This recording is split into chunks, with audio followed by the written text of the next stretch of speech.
Welcome to the Tolkien Collector's Guide YouTube channel, where we gather experts from around the world to discuss Tolkien's books and the people who read them. I'm Urulókë, and with me are Trotter and Mr. Underhill.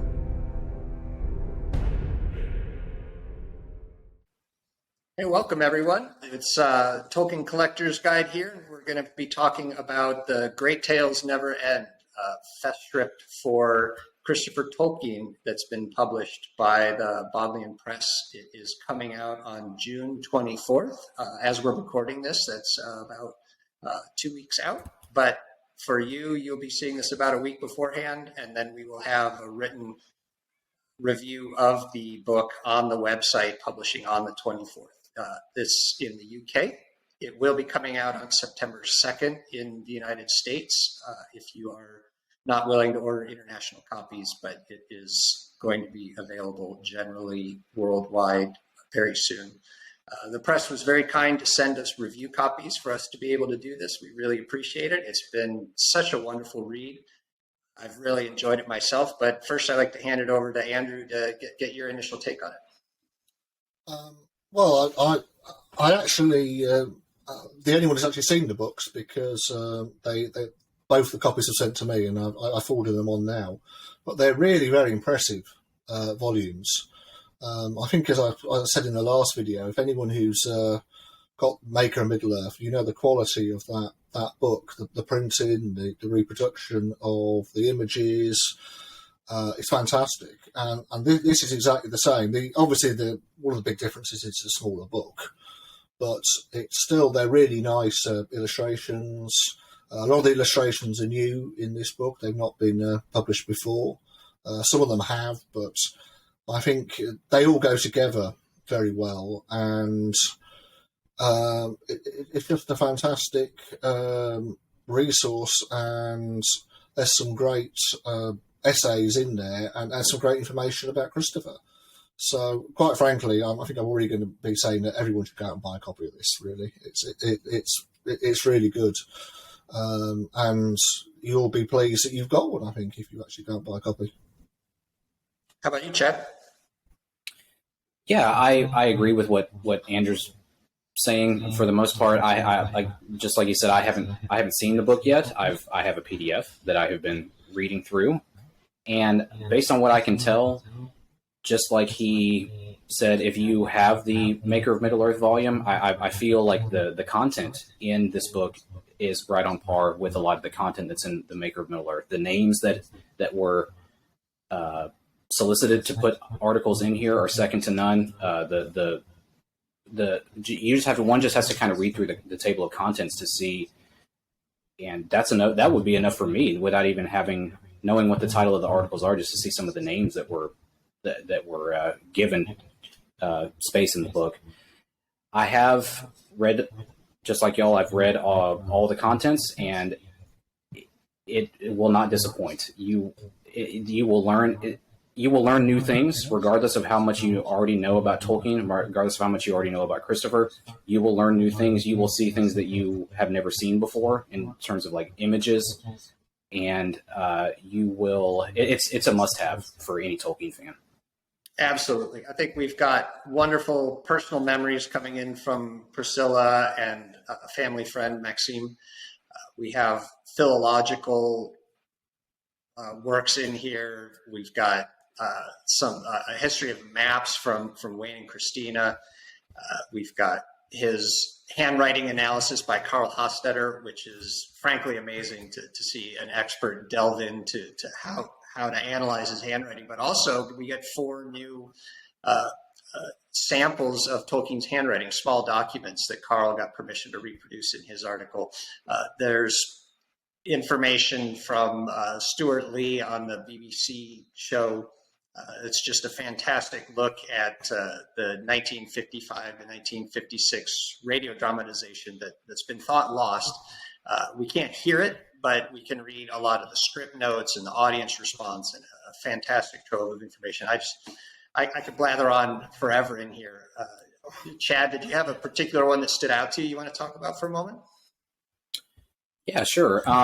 There were a couple of articles that really were more enjoyable. I mean, they were all enjoyable to read, but the ones that I really found interesting where I learned a lot of new things. Where there's an article called "The Son Behind the Father," and it's about the extent to which Christopher Tolkien was a fiction writer. And one of the things that I learned that I didn't really know a whole lot about was about Christopher's own misgivings with his own sort of piecing bits together for the Silmarillion. There's even a bit about Christopher having a dream. I won't, no spoilers here, but there is a bit about Christopher having a dream about his father, which I think everybody will find very, very interesting. And I think it's a very personal touch, something that I feel that, like, Christopher, to a lot of Tolkien fans, is not humanized enough. I feel like there's not as much out there about Christopher the person, and I think this article really gives us a lot about Christopher the person. The other one that stood out to me that I want to talk about just here is the article by Verlyn Flieger. It's called "Listen to the Music," and it gives us a lot of details about what we would have missed in terms of aspects of J.R. Tolkien's writing without the work that Christopher did. And she does a nice job of piecing together some of the information that we just wouldn't know without, and she lays it out in a way that's very easily digestible, even for somebody who hasn't read History of Middle-earth.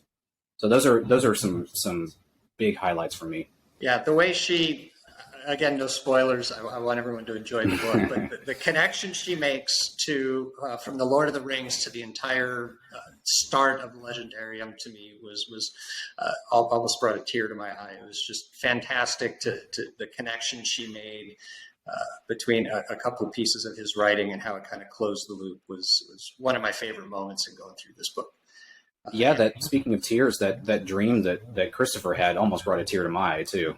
Yeah. That made me very emotional. Andrew, how about you?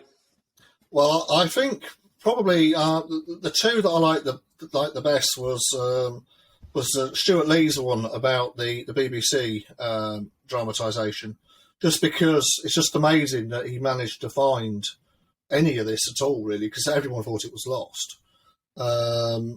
And he's the research that he's put in and actually gone and had to go through probably miles and miles of stacks to try and find things that the BBC don't even know where it is. And I think it's actually very relevant as well at the moment because it's about adapting Tolkien. And we've obviously, there's a lot of discussion at the moment around Tolkien adaptations. And one of the things that I found fascinating is Tolkien had to go adapting his own story. And because he had such a small amount of time to broadcast it in, he couldn't really do it. I think it proved virtually impossible for Tolkien to do this by cutting so much out. And one of the things that you do notice that Stuart talks about is the second series, the BBC series. They cut so much that, unfortunately, it actually no longer made sense. So when people were listening to the series on the radio, including Tolkien, who got really, really frustrated by it, it didn't make any sense. And this is something that the scripts are still there. So it's great. You can actually, I'm hoping that the scripts will be published at some point. I'm hoping that Stuart gets permission from the BBC to actually publish the scripts in a book about this. That would be I'd be that. Oh, yeah. The other one that I really liked as well was Carl Hostetter's article on editing the Tolkien manuscript. Having actually been to the Bodleian and having looked at some of Tolkien's manuscripts for Leaf by Niggle, how Christopher and Carl basically are able to... I actually gave up. I looked at the handwritten manuscript for Leaf by Niggle. I said, I can't read this. I gave up and just went straight for the type one. So I've no real idea. One of the things I'd love to have looked at when I was there was what's the difference between the two. But the fact you can't read the handwriting doesn't really help a lot for doing that. And it just shows how good Christopher was through practice and experience and the amount of stuff that he looked at, that even stuff that basically, this is one of the things that comes out in it, even Tolkien couldn't read his handwriting, but Christopher could. Absolutely. I found that. Yeah, that's amazing. It's amazing. It is amazing. Yeah. Yeah, I in addition to the ones you guys have mentioned, it's worthy mentioning John Garth's article, The Chronology of Creation. he got access to some of the private papers on the Lost Tales materials in the library for the work that he's doing here. And a very detailed and well-written article on the chronology of when Tolkien was writing some of the earliest works that he misremembered. He actually thought that he wrote it in like 1918 or 1919, but John Garth, I think, puts a very strong case together for it being much earlier when he wrote those papers. Well, it's got a cool reproduction of the Book of Lost Tales in there too. If people haven't seen the actual notebooks, it's got some really cool images of the actual notebooks too. Yeah. I think I've talked to people before about this where Tolkien. Some people think that Tolkien gets everything right all the time, but obviously misremembering things. He's actually quite good at misremembering things. Largely because he never dated anything. Really, that was why. So if he dated stuff, it would have made people like Christopher's job a lot easier. And actually his job a lot easier because he didn't know which was the last version of things that he wrote, but he didn't do that. And that was a personal choice on his part. Yeah. Jeremy, what did you think about the Hammond and Scull article? Oh yeah, I definitely wanted to talk about that. Yeah. So they wrote about his maps. I think they claim, they accurately counted. I'm just misremembering that. I think it was more than 60 maps in a certain definition of maps that they were able to pull together from all the collected papers, from the very earliest ones where he was sketching the flat world of the foundations of his Silmarillion works back in World War I, all the way up through, of course, the maps that he wrote for The Hobbit, or he designed for The Hobbit and The Lord of the Rings, that Christopher then had to redraw to make them publishable. Maps are a favorite area of mine personally, and just feeling the chronology and seeing them connect the dots in how these evolved, and the work that Tolkien had to go through for The Hobbit and The Lord of the Rings for making these maps, and the fact that he was making changes to them very late in the writing of The Lord of the Rings in order to make certain plot points work. That was a fascinating little detail that Christopher had commented on, and they mentioned in this article. That's just something new to me, was that particular change. Christopher Tolkien kind of saved the day, didn't he, with the maps? That was something I didn't know, that he kind of stepped in at the last minute and really worked. What did you say, Andrew? What did they say in there? That he worked 24 hours straight on the 24 hours continuously map on the large scale map of Rohan, Gondor, and Mordor. Yeah, I didn't know that. And he had to do it because Tolkien didn't want to finish the book, and people would have probably come round and set fire to his house if he hadn't finished the book. So the publishers were getting really, really irate with him at this point, over we really need to have this book finished. And Tolkien said, well, I've got everything done apart from this map. And Christopher jumps in and does it all in 24 hours. That's great. Amazing. Because you look at the detail on that map. It's published usually in The Return of the King, and it's my favorite editions. It's a fold-out map, so it's very large. It's extremely detailed, and the fact that he pulled an all-nighter to get this to the publisher on a deadline that had just slipped and slipped until it absolutely couldn't slip anymore. It's one of many facets of Christopher that I really enjoyed as going through this book and seeing all the different sides of him and how humble he was, and he doesn't take credit for almost anything. It was always him behind his father. I think Vincent Ferré's article that you mentioned, Chad, on the editorial and authorial work, saying actually writing some small snippets and the analysis of how much contribution he really had to his father's legacy. If all we had seen was The Hobbit and The Lord of the Rings, it would be a completely different universe to us than from what Christopher has brought to us. Yeah, it really humanizes Christopher in a way that I think is never. Christopher never gets. You never see the real Christopher Tolkien in really anything. Not even his own volumes, The History of Middle Earth, and you don't see a whole lot of personal notes about Christopher. Andrew, what about the Priscilla Tolkien? Well, I was going to talk about the introduction as well. The introduction to the book by Catherine McIlwaine. It's absolutely fantastic. It has a wonderful picture at the beginning of Tolkien and Christopher asleep in the garden in 20 Northmoor Road, and it's a fantastic. It's one of the nicest pictures, I think, of those two together, and it then just really does a really comprehensive biography of Christopher. Goes through the whole lot, and that alone would make you think that the book's good without all the other essays in there.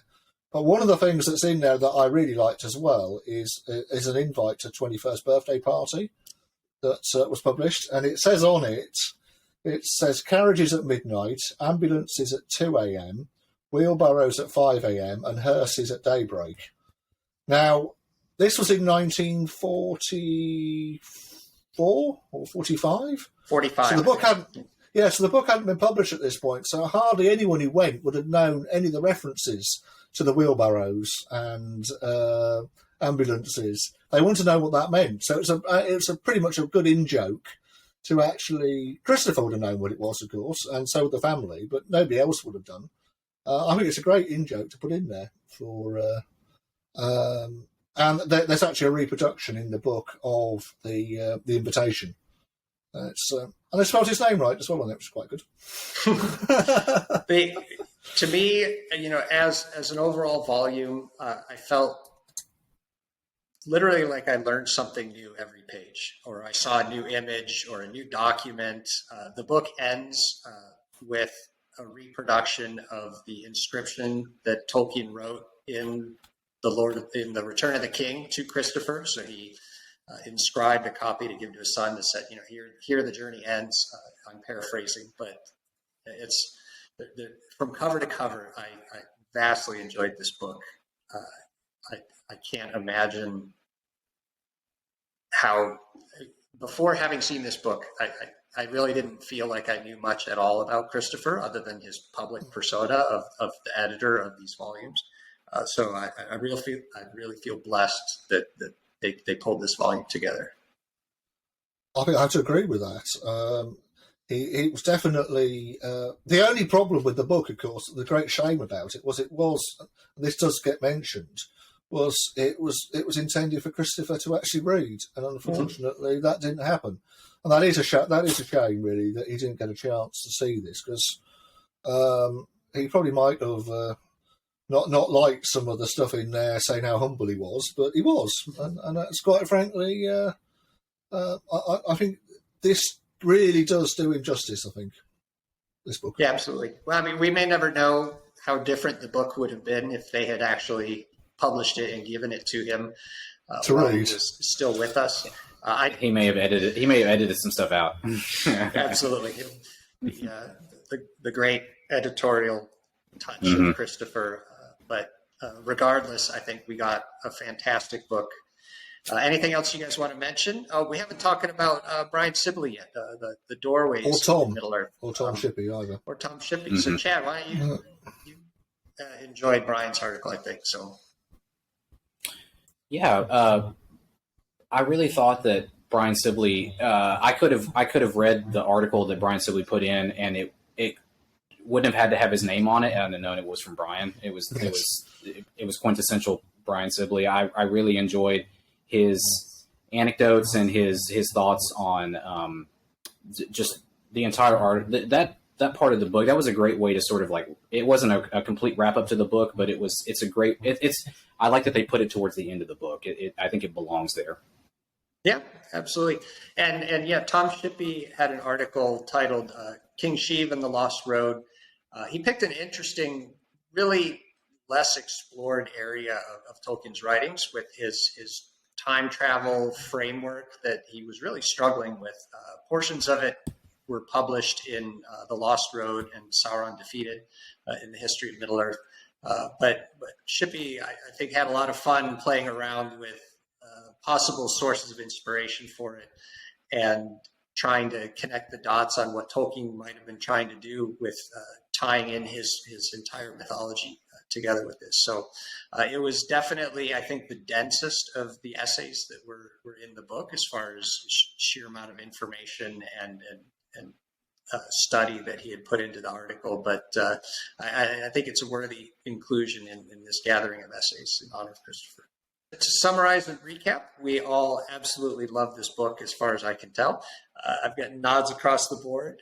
It's coming out in I'm the giving UK. it 11 out of 10. 11 out of 10. How about you, 11 Chad? out of 10, yeah. Oh yeah, definitely. I would if we're I would give it a 12 out of 10. How about that? 12 out of 10. Okay, you beat me. Yeah, okay. Oh yeah, we just got one-upmanship. Coming out June 24th in the UK. If you're looking for links on where to purchase, you can come to the Tolkien Collector's Guide website. It will be September 2nd in the US, available generally. It's from the Bodleian Press. We all heartily recommend it. Come by the website for our written review, which we'll publish on the 24th. And hope to see you there to discuss everything else, Tolkien.